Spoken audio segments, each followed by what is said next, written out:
I have a job for you. Jeez, it's not another Ark, is it? No, not again. This time I need a full-scale home renovation. Noah Construction and Builders is your design and build partner. We do it all, from additions and dormers to full-scale renovations. Schedule your no-cost design consultation today. Visit us online at noahconstruction-builders.com. Noah Construction and Builders. Through dreams we design, with vision we build. And welcome to Muscle Sport Media Live on WGBB Radio, 95.9 FM, 1240 AM on your radio dial. I am your co-host, Joe Pietaro. Anthony is not here tonight. My son will be calling in. It seems like there's we got a mass unit going on. Anthony was sick. I got sick. I got my son sick. So he wasn't feeling well enough to come in. Didn't want to get everybody messed up over here. Didn't want to pass it on to Trevor. Without Trevor, nothing. You don't hear this if Trevor's not behind the glass. So Jimmy will be calling in, and of course we will be talking about yesterday's conference championship games, the questionable officiating, and a little bit of a Super Bowl preview, if you will. But of course, none of this is possible without our title sponsors, NoahConstruction-Builders.com. Make sure you check out Pete and the guys over at Noah Construction-Builders.com. No job too big nor small for the guys over at Noah. I'm sure most of you people that listen to this show, you guys are sports fans. You probably tuned in yesterday's games, and I don't think anything bit of a surprise. I think most people expected Philadelphia and KC to win, although the Buffalo game was pretty tight. We could have won either way, obviously, and we're going to get into that when Jimmy gets on the line just here in a moment. But I kind of figured out it was going to be a blowout a little bit early in that game with the Eagles and the Redskins. So we got my son Jimmy on the line helping out tonight. Jimmy, how you feeling, pal? Good. Good. Not that good because you're not here. Yeah.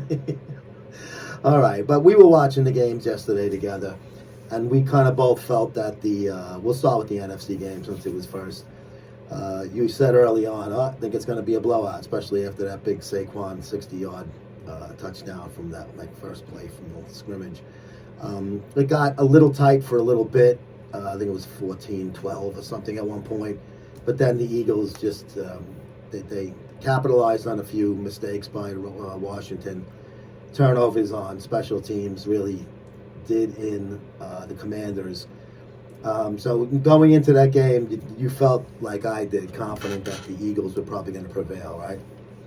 Yeah, I just felt that Philadelphia was a much more talented team. You know, the Commanders had a great season, a great run. Mm-hmm. You know, Dave Daniels, his rookie year, led them where they haven't been since the early 90s. But Philly just, you know, even with Hurts banged up, was just so much more talented. Yeah, they definitely played well. Hurts running the ball. I mean, besides the tush push, he actually there was a few plays designed for him to bootleg and run. They showed on TV he had taken the knee brace off, so he had a little more mobility, I guess. But they didn't really, hold him back, even though he was banged up. I mean, he did go out there and he took some hits, and he did run the ball and got some positive yardage. A.J. Brown, another good game, and Barkley, big game by Barkley. But then also, with the Eagles, they spread it around a little bit, which has not really been the case for the past few weeks. Shipley had 77 yards on the ground with only 4 carries. So Barkley finished with 3 touchdowns, obviously 118 yards, 60 on that first one.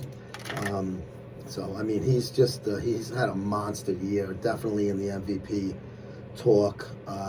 So now you look at the Eagles and you say, all right, maybe they did catch a break because the two teams that were ahead of them record-wise, if not seeding-wise, the Vikings and the Lions were already ousted by other teams, the Redskins. The Commanders being the one that beat Detroit in a surprise win last week.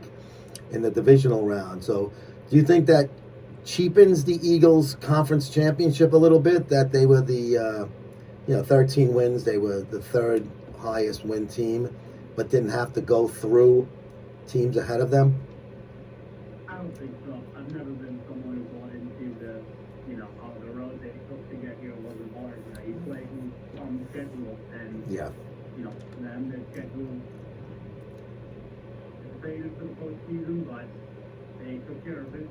They held on versus the Rams and gave them a good fight in the game, and then they dominated the Commanders and had a nice year. Yeah, I mean, Daniels, number 2 pick, established himself as one of the better quarterbacks in the league, not just rookies, just all around. They have Robinson, very good running back. They have weapons. They did well. Just by getting there, I think, was a major accomplishment for an organization like that. Like you said, has been not in the winning side of things for many years.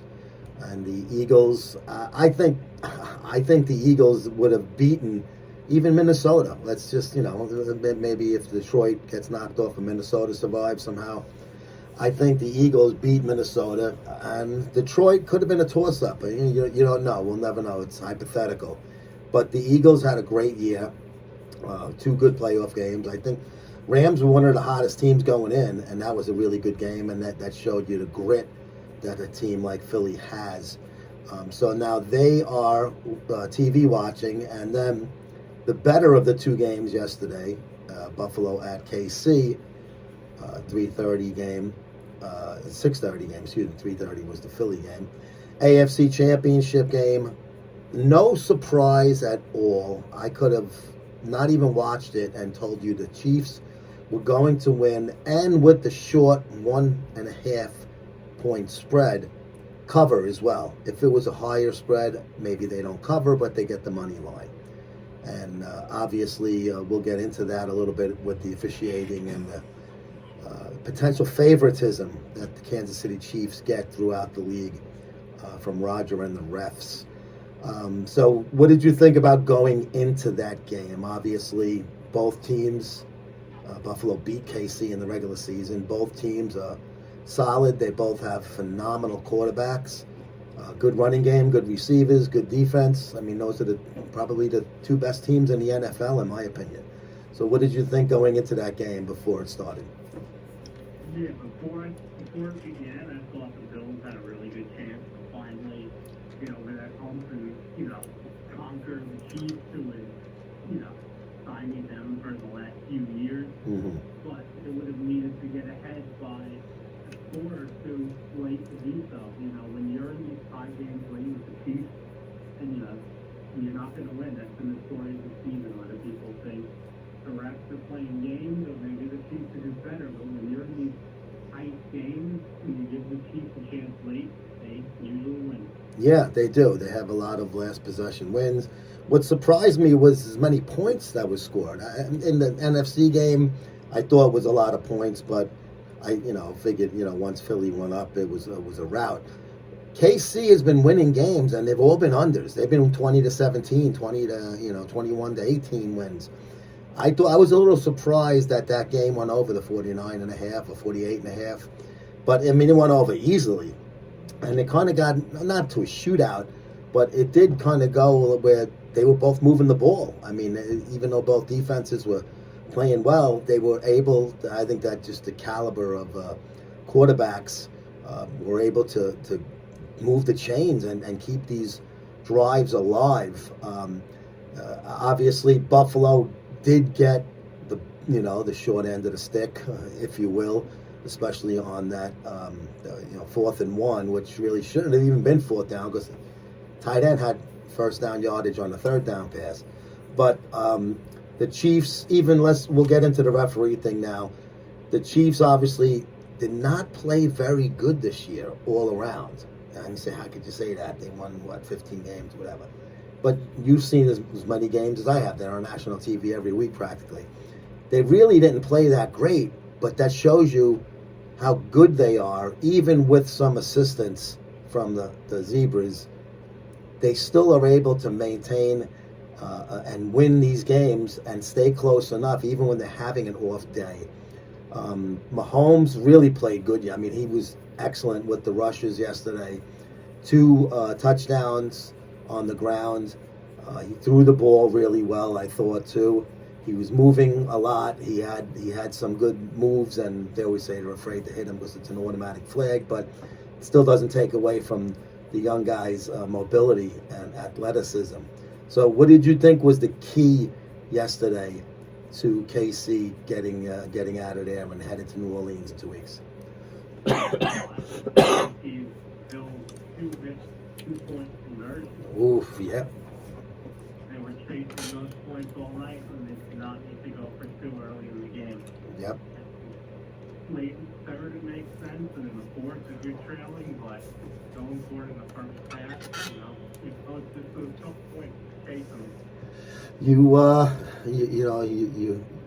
It's easy to tell you related to me because that's one of my biggest pet peeves all season long has been teams going for 2-point conversions when it's not necessary and going for it on 4th down when it's really not a good odds of converting.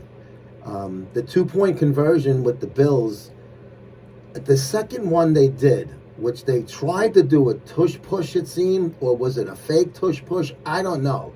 But it was abysmal, that call, when Allen kind of went to the left without anybody pushing him and didn't even get anywhere near the goal line. So not only did they make bad decisions going for the 2-pointers, they made bad decisions on calling the play to get in there. So I don't know. I think McDermott had a not the best of games coaching. He didn't lose the game. You can't 2 points in the second period. You can't. Second quarter, you can't cry about at the end of the game. But still, Buffalo with a chance to tie and or win that game with the last drive. They really, I mean, it's the story of the season has been the Chiefs getting calls, especially at home, especially late in games, picking up flags.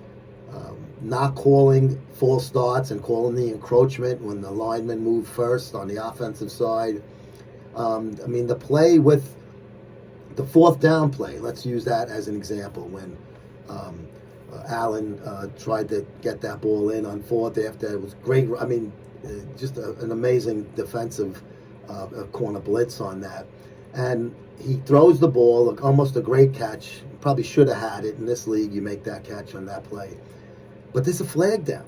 And even if they say, the TV made a mistake, if you hear the radio call from that, which I did on Twitter today, the radio guys also said there was a flag down. So all of that really makes it, you've got to question the integrity of the officiating all game long. And especially that was like, if they give him the pass interference there, which I don't think it was pass interference, but if you're throwing the flag, you gotta say why you threw a flag, or you have to announce and then pick it up and say there's no foul, no infraction on the play. They're in field goal range right there. We're throwing that flag in case you caught it so they can bring it back.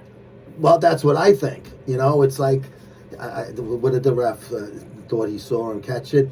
And then on the play with Josh Allen, with the sneak, the ref who had his back to him and not seeing the ball overruled the ref that was closer and saw the ball side, because he kind of went in on his left shoulder. He went in, and that really was such a close play that I can't kill the refs on that one. But because of everything else that's been happening with the Chiefs and the refs, you just lump it in with the rest of the questionable calls, and you can say all you want.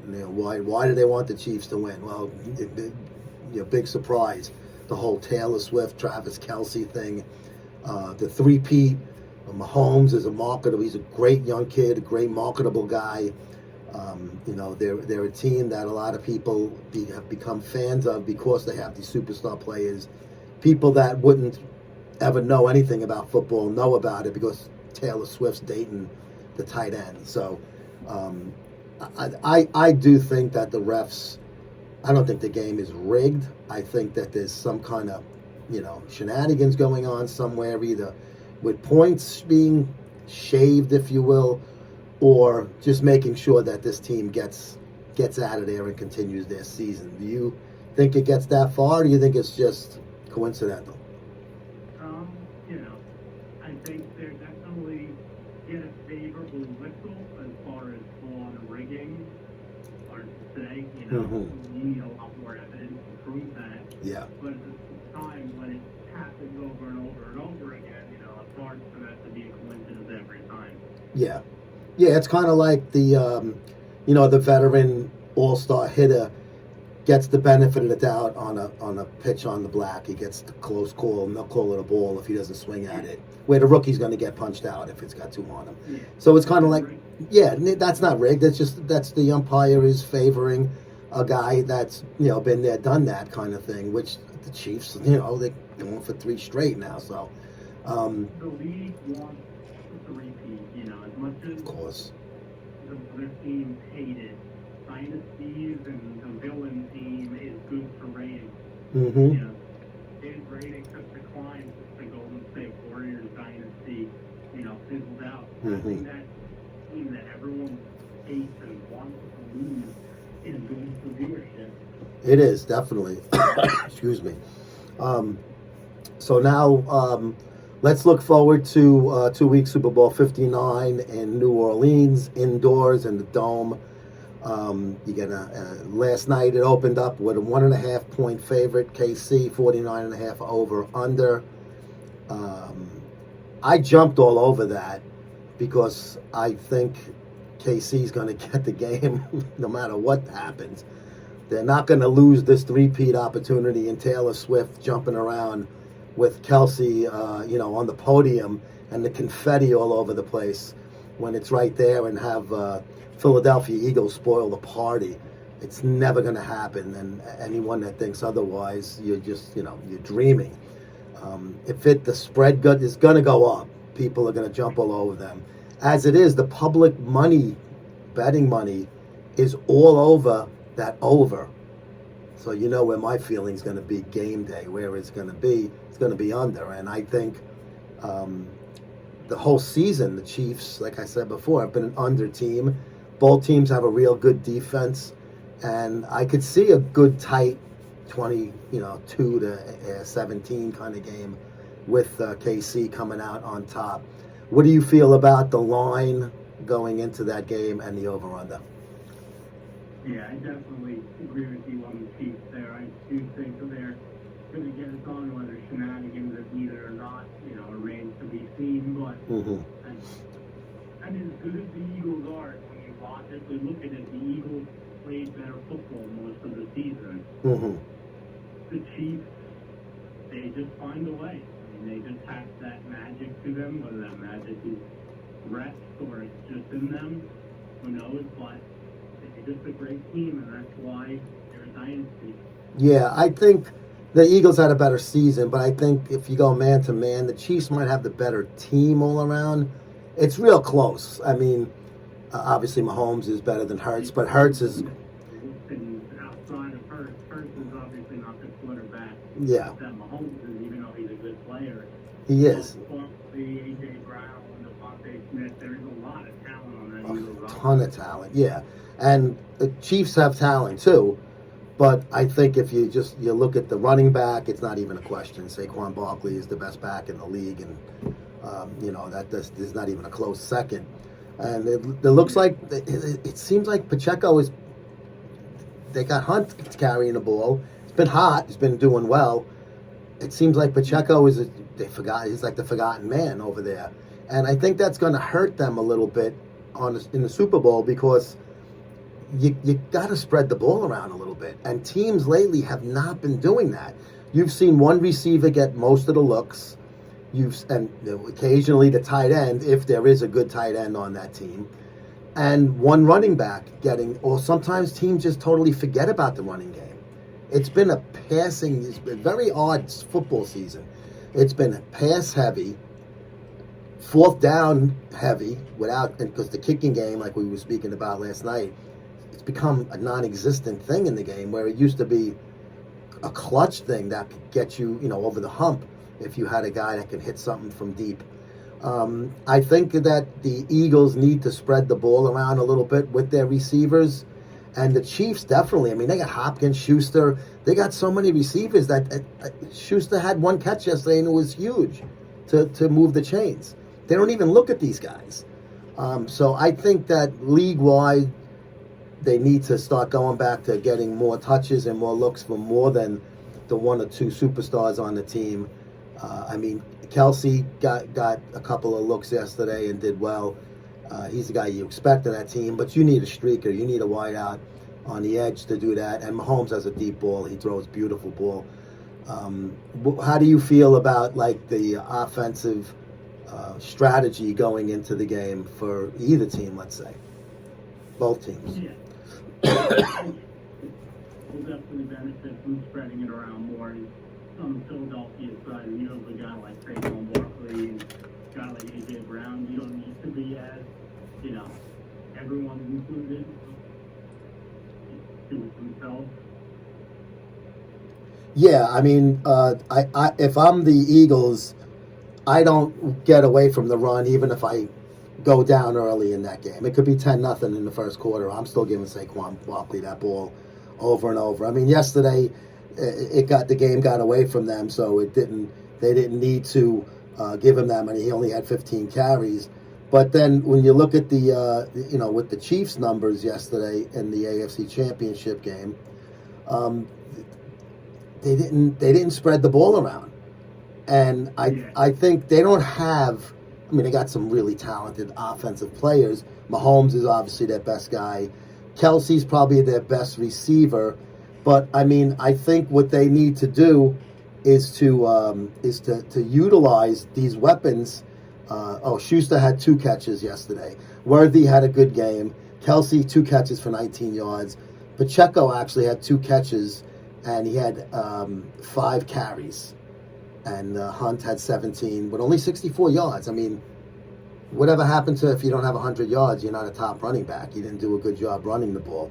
So I think these guys need to spread the ball around. Hopkins, 1 catch for 11 yards. I mean, Perrine, 1 catch, 17 yards.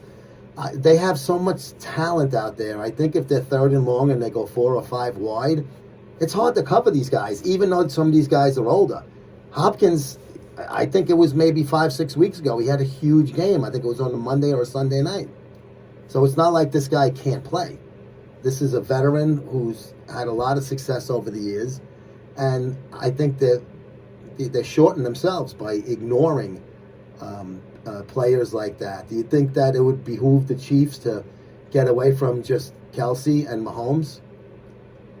I think there's arguments for both. They do have a lot of veteran talent, like you mentioned. Hopkins, not nearly the player he's influenced, but he still has those instincts and that talent in there, even if he's not as mobile.